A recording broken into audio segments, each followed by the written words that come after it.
சும்மா மக்களே என்ன மக்களே எனக்கு என்னமோ இன்னைக்கு நம்ம காமமா கனிக்கிட்ட சண்டை போடுவாங்களான்னு தோணுது. ஏன்னா நேத்துக்கான எபிசோட் நீங்க எல்லாம் பார்த்திருப்பீங்க. அந்த எபிசோட் லாஸ்ட்ல அந்த மணி டாஸ்க்குக்கான கடைசி ரவுண்ட் வச்சிருப்பாங்க. அதாவது 3வது ரவுண்ட் வச்சிருப்பாங்க.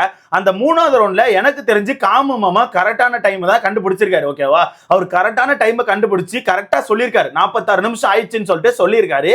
ஆனா நம்ம கனி அந்த இடத்துல என்ன பண்ணிருக்காங்கன்னா, இல்ல இன்னும் ஒரு நிமிஷம் வெயிட் பண்ணலாம், இன்னொரு அரை நிமிஷம் வெயிட் பண்ணலாம்னு சொல்லிட்டு மணி எடுக்க விடாம வேனுக்குன்னு தள்ளி விட்டுருக்காங்க. ஓகேவா, அவங்க என்ன நினைச்சிருக்காங்கன்னா, ஒருவேளை இவன் செகண்ட்ஸ் வேகமா எண்ணி இருந்தா நம்ம வேஸ்டா போயிருமே, அதனால ஒரு நிமிஷம் எக்ஸ்ட்ரா எடுக்கலாம்னு சொல்லிட்டு வேனுக்குன்னு ஒரு நிமிஷம் எக்ஸ்ட்ரா எடுக்க விட்டு அதுக்கப்புறம் மணி அடிக்க விட்டுருக்காங்க.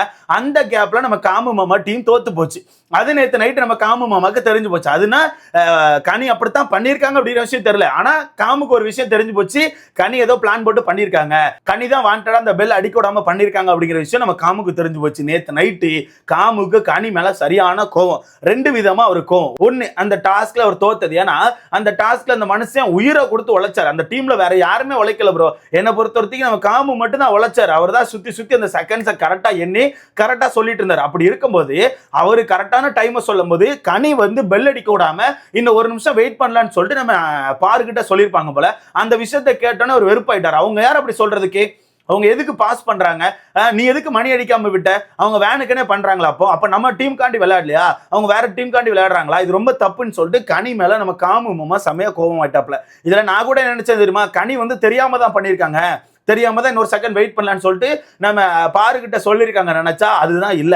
ஏன்னா கனி நேத்து நைட்டு விக்ரமிட்ட போய் ஒரு சில விஷயங்கள் உள்ள உட்காந்து பேசிட்டு இருக்காங்க. அப்படி பேசிட்டு இருக்கும்போது சொல்றாங்க, நான் தான் வேனுக்குன்னு ஒரு நிமிஷம் எக்ஸ்ட்ரா எடுத்துட்டேன்.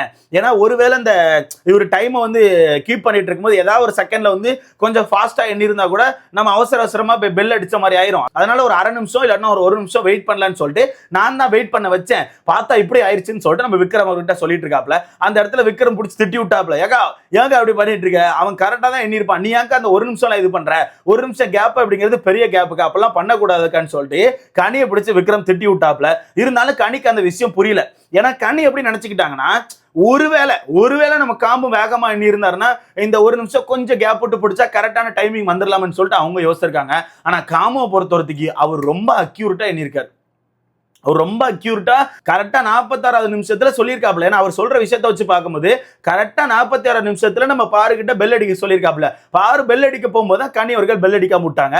அதுலதான் அந்த மனுஷன் இப்ப கோவப்பட்டாப்ல. ஒருவேளை கரெக்டா அவர் சொன்ன இடத்துல பெல் அடிச்சிருந்தா இப்போ நம்ம காமுக்கான டீம் தான் வின் பண்ணிருக்கோம். ஏன்னா காமு பொறுத்தவரைக்கும் 46 நிமிஷம் 58 செகண்ட்ஸோ ஏதோ தான், இவ்வளவுதான் எடுத்தாங்க. 58 செகண்ட்ஸோ 56 செகண்ட்ஸ், அவ்வளவுதான். இவ்வளவு செகண்ட்ஸ் தான் டிஃபரன்ஸ், பெரிய டிஃபரன்ஸ் கிடையாது, வெறும் செகண்ட்ஸ் தான். ஓகேவா, சோ அப்படி இருக்கும்போது சின்ன செகண்ட்ஸ் தானே, அவர் சொன்ன டைம்ல பெல் அடிச்சிருந்தா நமக்கு அந்த இது கிடைச்சிருக்குன்னு சொல்லிட்டு அந்த மனுஷன் நேற்று நைட்டு வெறுப்பாயிட்டாப்ல. அது மட்டும் இல்லாம இன்னொரு விஷயத்துல எதுக்கு வெறுப்பானார்னா, ஓகே டாஸ்க்கை தோத்தாச்சு, எல்லாருமே பெஸ்ட் கொடுத்துருக்காங்க, டாஸ்க் விளையாடி முடிச்ச உடனே கனி உள்ள போயிட்டாங்க, ரிட்டன் வெளியே வந்து யார்கிட்டயுமே பேசல, டீம் கிட்ட சுத்தமா பேசவே இல்லை. நாங்களாம் டீம் இங்க உட்காந்துருக்கோம், நான் இங்க உட்காந்துருக்கேன், பாரு அங்க உட்காந்துருக்கா, ஆதிரி அந்த பக்கம் சுத்திட்டு இருக்கா. ஆனா கனி வந்து எதுவுமே பேசல. அப்போ உங்க டீம் காண்டி கேம் ஆடலையா? டீம் காண்டி சுத்தமா கேம் ஆடலையா? ஒரு டாஸ்க்கை தோத்துருக்கோம், அதுவும் சின்ன கேப்ல தோத்துருக்கோம். அப்ப வந்து பரவாயில்ல, அடுத்த டாஸ்க்ல பாத்துக்கலாம், இந்த டாஸ்க் இப்படிதான் போயிருச்சு அப்படிதான் போயிருச்சு, அடுத்த டாஸ்க்கை பிடிச்சிக்கலாம்னு சொல்லிட்டு டீமா சேர்ந்தா பேசணும்ல, எதுக்கும் பேசக்கூட வரல. அப்ப கனி வந்து இந்த டீம் காண்டி பிளே பண்ணலையான்னு சொல்லிட்டு காமு மாமா ஒரு மாதிரி கடுப்பாயிட்டாப்ல ஃபீலும் ஆயிட்டாப்ல. ஏன்னா அந்த மனுஷன் பேசிட்டு இருக்கும், நல்ல வேலை வார்த்தைகள் விடாம பேசுறாப்ல, கனி அக்கான்னு பேசிட்டு இருக்காப்ல. ஏன்னா இல்லாட்டினா மத்த நேரம் பேசும்போது ஒரு மாதிரி வெடிச்சு பேசியிருப்பாப்ல. பட் நேத்து அப்படி பேசல, ஒரு மாதிரி கனி அக்கா அப்படி பண்ணிட்டாங்கன்னு சொல்லிட்டு கனி அவர்கள் மேல கோவத்துல இருக்காப்ல. சோ இதை வச்சு பார்க்கும்போது எனக்கு என்னமோ இன்னைக்கான டாஸ்க்கை கொஞ்சம் சொதப்புறதுக்கான வாய்ப்பு இருக்கு. ஏன்னா மேபி எனக்கு தெரிஞ்சு இன்னைக்கு வந்து திரும்ப அந்த மணி டாஸ்க்கை வைக்க மாட்டாங்க, அதாவது டைம் பார்க்குற டாஸ்க்கை வைக்கிறதுக்கான வாய்ப்பு இல்லை, அதை தூக்கிடுவாங்க. ஏன்னா பிக் பாஸ் ரொம்ப தெளிவாக ஒரு விஷயத்த சொல்லியிருந்தாப்ல, டெய்லி சேலஞ்சஸ் மாறிக்கிட்டே இருக்கும், டெய்லி புது சேலஞ்சஸ் கொடுத்துட்டு இருப்போம்னு சொல்லிட்டு. அந்த வகையில் இன்னைக்கு என்ன மாதிரி சேலஞ்சஸ் வைக்க போறாங்கன்னு தெரியல, அதை பத்தி அப்டேட்டே கிடைக்கல. அது மட்டும் இல்லாமல் இன்னைக்கு புதுசாக தொடங்குற மாதிரி தான். ஏன்னா எல்லாருக்கிட்டையுமே ரெண்டு பாயிண்ட்ஸ் இருக்கு, யாருமே லீடிங்ல இல்லை, எல்லாருமே சமமாக தான் இருக்காங்க. அப்படி இருக்கும்போது இன்னைக்கான டாஸ்க் ஃப்ரெஷ்ஷாக தான் ஸ்டார்ட் ஆகுது. என்னோட பாயிண்ட் ஆஃப் வியூல இன்னைக்கு டாஸ்க் வந்து ஃப்ரெஷ்ஷாக தான் ஸ்டார்ட் ஆகுது. யார் வந்து ஃபர்ஸ்ட் வின் பண்றாங்களோ அவங்களுக்கு வந்து தலகணம் வந்துடும், அவங்கள வந்து மற்ற டீம்ல அட்டாக் பண்ண ஆரம்பிப்பாங்க. ஸோ இன்னைக்கான டாஸ்க்கு கொஞ்சம் சுறுசுறுப்பாக போகும் நான் நினைக்கிறேன். ஸோ வெயிட் பண்ணி பார்க்கலாம். அது மட்டும் இல்லாமல் நேத்துக்கான டாஸ்க்ல எனக்கு தெரிஞ்சு விக்ரம் அவர்கள் டீம் கடைசியா ஜெயிச்சிச்சுல, அந்த அந்த வின்னிங் வந்து எனக்கு தெரிஞ்சு சீட்டிங் மாதிரி ஃபீல் ஆகுது ப்ரோ. ஏன்னா பிக் பாஸை பொறுத்தவரைக்கும் ஒரு விஷயத்த ரொம்ப தெளிவா பண்ணாரு. இந்த டாஸ்கை ஸ்டார்ட் பண்ணும்போது யார் வந்து டைம் எல்லாம் கீப் பண்றீங்க, யார் வந்து செகண்ட்ஸை கீப் பண்றீங்க, யார் வந்து மினிட்ஸை கீப் பண்றீங்க, யார் வந்து ஹவர்ஸை கீப் பண்றீங்கன்னு சொல்லி அந்த மனுஷன் கேட்டு தான் அந்த டாஸ்கை ஸ்டார்ட் பண்றாரு. அப்ப அவங்கெல்லாம் தான் அந்த விஷயத்தை கீப் பண்ணணும். மற்ற எல்லாரும் கீப் பண்ணா கூட அப்படியே சும்மா அப்படி இப்படியே சுத்தி சுத்தி கீப் பண்ணிட்டு இருக்கலாம். ஆனா அந்த டீம் என்ன பண்ணாங்கன்னா கரெக்டா முடிய ஒவ்வொரு நிமிஷத்தையும் எழுதிட்டு இருந்தாங்க ப்ரோ. ஒவ்வொரு நிமிஷத்தையும் அந்த ஐப்ரோ வச்சு ஒரு பேப்பர்ல எழுதிட்டு இருக்காங்க. அது சீட்டிங் தானே.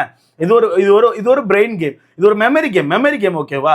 நம்ம ஞாபகம் வைக்கணும், அதுக்காக தான் இந்த ஒரு கேம் வச்சிருக்காங்க. அப்படி இருக்கும்போது ஒன்னு இந்த பொரோட்டா கோடு போடுவாங்கல்ல, அது மாதிரி ஒன்னு போட்டு வச்சீங்கன்னா மினிட்ஸ் வந்து மறக்காதுல்ல. மினிட்ஸ் மறக்கிறதா இங்க ஒரு பெரிய மேட்ரு. ஏதோ ஒரு இடத்துல வந்து ஒரு நிமிஷம் 2 நிமிஷம் மறந்துட்டாலும் மொத்த ஆட்டமும் அழிஞ்சிரும் ஓகேவா.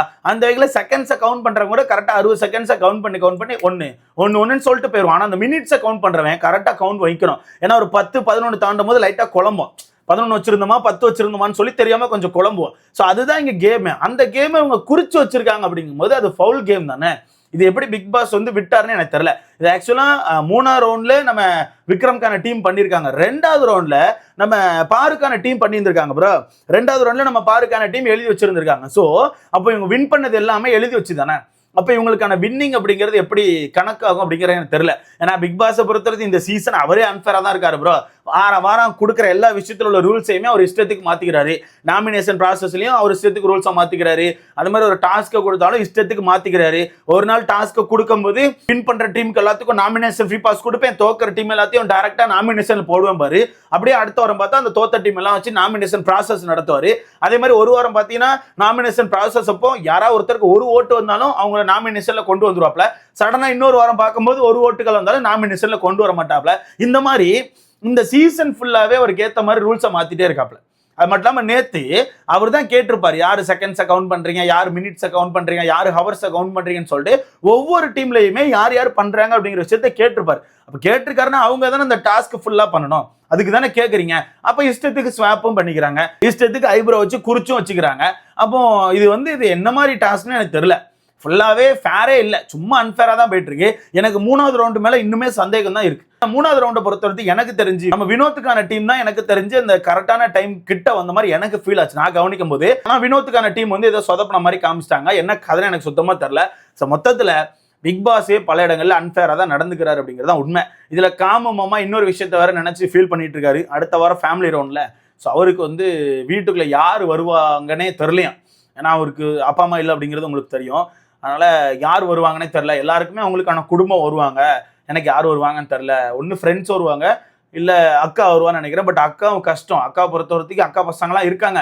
ஆனால் அக்கா வந்து ஐடியில் ஒர்க் பண்ணுறா, அவளுக்கு லீவ் கிடைக்குமான்னு கூட தெரியாது. அதனால தெரில அவள் யார் வருவாங்கன்னே தெரில. மோஸ்ட்லி ஃப்ரெண்ட்ஸ் தான் வருவாங்கன்னு நினைக்கிறேன்.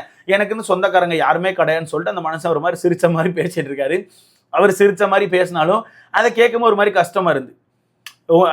அவங்களுக்கு எப்படின்னு தெரியல. எனக்கு காமமா பெருசா பிடிக்காது. நமக்கு நான் வச்சு கலாய்ச்சிட்டு தான் இருப்பேன். பட் அந்த டைலாக் வந்து ஒரு மாதிரி கஷ்டமா இருந்துச்சு. எனக்கு யாருமே இல்லை வர்றதுக்கு, உங்களுக்குலாம் ஃபேமிலி வருவாங்க, அப்பா அம்மா ஒய்ஃப்லாம் வருவாங்க, பட் எனக்கு யாருமே அப்படி கிடையாது. அக்கா மட்டும்தான் இருக்காங்க, அக்கா குழந்தைகள் இருக்காங்க, அவங்களும் வர்றது கஷ்டம், ஃப்ரெண்ட்ஸ் மட்டும் தான் வருவாங்க அப்படின்னு சொல்லிட்டு ஒரு மாதிரி ஃபீல் பண்ணி பேசுறாரு. அது ஒரு மாதிரி கஷ்டமா இருந்துச்சு. தயவுசெய்து காமுக்கான ஃப்ரெண்ட்ஸ் ஒரு 4-5 பேர் மொத்தமா உள்ள வாங்க. அவர் ஏதோ ஒரு ஆட்டத்தை போட்டிருக்காரு. அவருக்கு தெரிஞ்ச ஆட்டத்தை போட்டு இத்தனை நாள் வந்திருக்காரு. அவரை சேரப் பண்ற மாதிரியாச்சும் ஒரு 4-5 பேர் உள்ள வாங்க, அப்பதான் நல்லா இருக்கும். ஏன்னா அந்த மனுஷன் வந்து ஒரு சைடு வந்து ஜாலியான மனுஷன் தான், இன்னொரு சைடு பாரு கூட சேரும்போது தான் ஒரு மாதிரி மோசமா போயிடுறாப்புல. மற்றபடி காமு கொஞ்சம் நல்ல மனுஷன் தான், இல்லைன்னு சொல்ல முடியாது. ஸோ அதனால அவருக்கான ஃப்ரெண்ட்ஸ் நிறைய பேர் வந்து அவரை வந்து சேரப் பண்ணுவாங்கன்னு சொல்லி நான் நம்புறேன். ஸோ வெயிட் பண்ணி பார்க்கலாம். ஏன்னா நீங்களே பார்த்துருப்பீங்க, இடையில இந்த 50 நாள் தாண்டோடனே வீட்டுக்குள்ள அவங்களுக்கான ஃபேமிலிஸ்லாம் பேசியிருப்பாங்க, ஃபேமிலி அண்ட் ஃப்ரெண்ட்ஸ்லாம். அதில் கூட காமுக்கான ஃப்ரெண்டு தான் ஒருத்தவங்க வந்து பேசியிருப்பாங்க. அதான் நம்ம ஷபானாவோட ஹஸ்பண்ட் வந்து பேசியிருப்பாங்க, கண்டிப்பாக பார்த்துருப்பீங்க. ஸோ அதனால் எனக்கு தெரிஞ்சு ஃப்ரெண்ட்ஸ் தான் வருவாங்க நான் நினைக்கிறேன். வரட்டு நல்லா இருக்கும், காமு மாமாவை சேரா பண்ண மாதிரி இருக்கும். ஸோ வெயிட் பண்ணி பார்க்கலாம். ஸோ நீங்கள் சொல்லுங்கள், கனி ஆடின கேம் கரெக்டாக தப்பா, காமு மாமாக்கான கோவம் கரெக்டாக தப்பா, இதை பற்றி உங்களுக்கான கருத்தை மறக்காம கமெண்ட்ல போடுங்க. நேற்று நைட்டு எங்கள் அக்கா சாண்ட்ரா கடுமையான ட்ராமா கைஸ், கடுமையான ட்ராமா. ஸோ இதை பற்றி உங்களுக்கான கருத்தை மறக்காம கமெண்ட்ல போடுங்க. அடுத்த பார்க்கலாம்.